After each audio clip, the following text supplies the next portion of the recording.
Monsieur Tillali. Un texte écrit par Sabine Dufeil et illustré par Églantine Seulement. Édition L'Élan Vert. Sur la plus belle place de Paris, place de Fürstenberg, il y avait un banc au milieu d'arbres originaires de Chine. Et sur ce banc, un vagabond. C'était un vieux monsieur avec un pantalon trop long.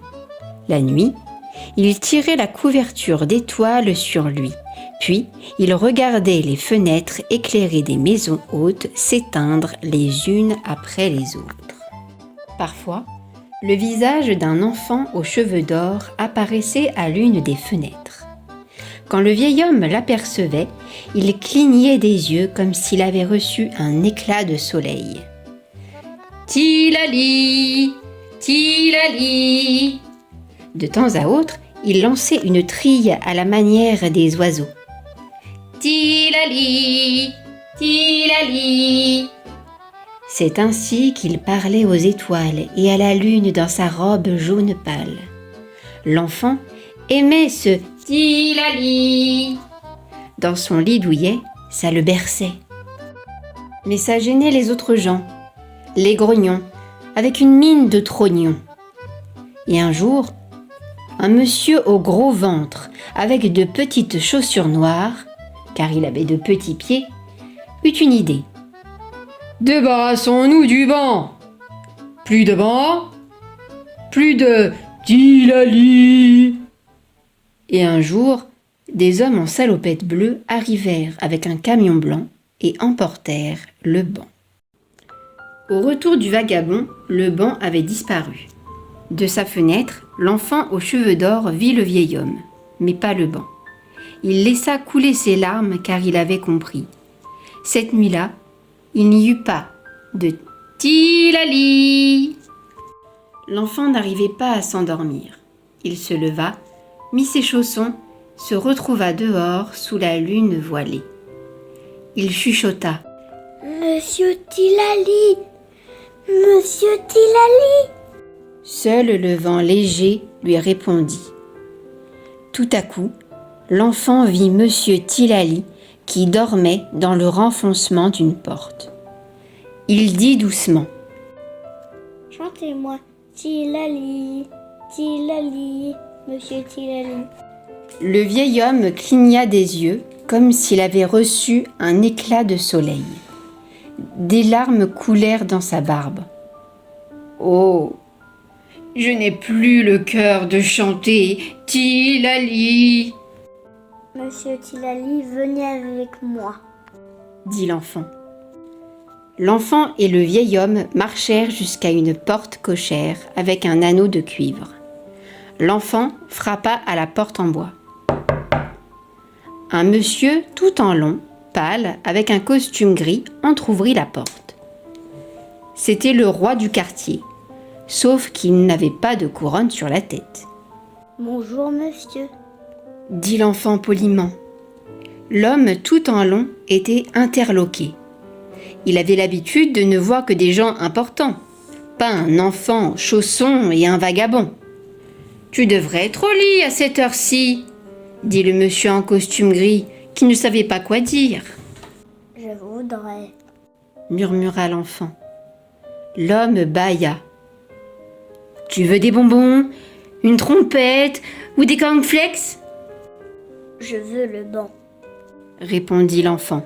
« Je ne peux pas, » dit l'homme avec ennui. « Mais tu es le roi, » dit l'enfant. L'homme se tortilla. « Oui, mais les gens n'aiment pas les Tillali. Ça les empêche de dormir. »« S'il vous plaît, monsieur, je voudrais le banc pour mon ami Tillali, » dit l'enfant. L'homme soupira. Si cela continuait, il allait y passer la nuit. « Tu veux un tour de manège, une barbe à papa ou une baleine ?»« Je veux le banc, » répondit l'enfant. « Tu veux une trottinette avec des ailes, un ballon couleur arc-en-ciel ou un voyage dans l'espace ?» Je veux le banc. Répéta l'enfant. Tu veux une punition, des lignes à écrire et pas de crème au caramel pour le dessert? Je veux le banc, murmura l'enfant. L'homme soupira. Il se sentait coincé dans ce fichu costume. Il sourit. Cela faisait longtemps qu'il n'avait pas souri. Il plongea la main dans sa poche, en sortit un nez de clown qu'il se colla sur le nez. Il n'était plus le roi, il était le clown. Il se pencha. Un clown a des pouvoirs que le roi n'a pas. Venez avec moi. Ils grimpèrent tous les trois dans le camion blanc, s'arrêtèrent place de Fürstenberg. Le clown descendit, alla frapper à la porte de la maison la plus haute. L'homme aux petites chaussures noires ouvrit. « Venez m'aider !» dit le clown. Malgré le nez rouge, l'homme aux petites chaussures noires avait reconnu le roi du quartier. Quand il comprit qu'il fallait descendre le banc du camion pour le remettre à sa place, il pâlit. « Ah ! Il vous manque quelque chose !» s'écria le clown. Et il lui colla sur le nez un nez de clown. Et l'homme aux petites chaussures noires eut envie d'être un clown lui aussi. Et le roi du quartier et l'homme aux petites chaussures noires descendirent le banc du camion blanc. Et le roi du quartier et l'homme aux petites chaussures noires s'assirent sur le banc et se mirent à chanter. Tilali, tilali, tilali, tilali. Les gens grognons mirent le nez à leur fenêtre. Quoi ? Le roi du quartier chante Tilali ? Chuchotèrent-ils étonnés. Alors, ils se mirent à chanter Tilali, car ils voulaient faire comme le roi du quartier. C'est ainsi que Monsieur Tilali retrouva son chez lui. Quand le vagabond chante Tilali, Tilali, les gens grognons perdent leur mine de trognons. Ils ouvrent leurs fenêtres et chantent avec lui.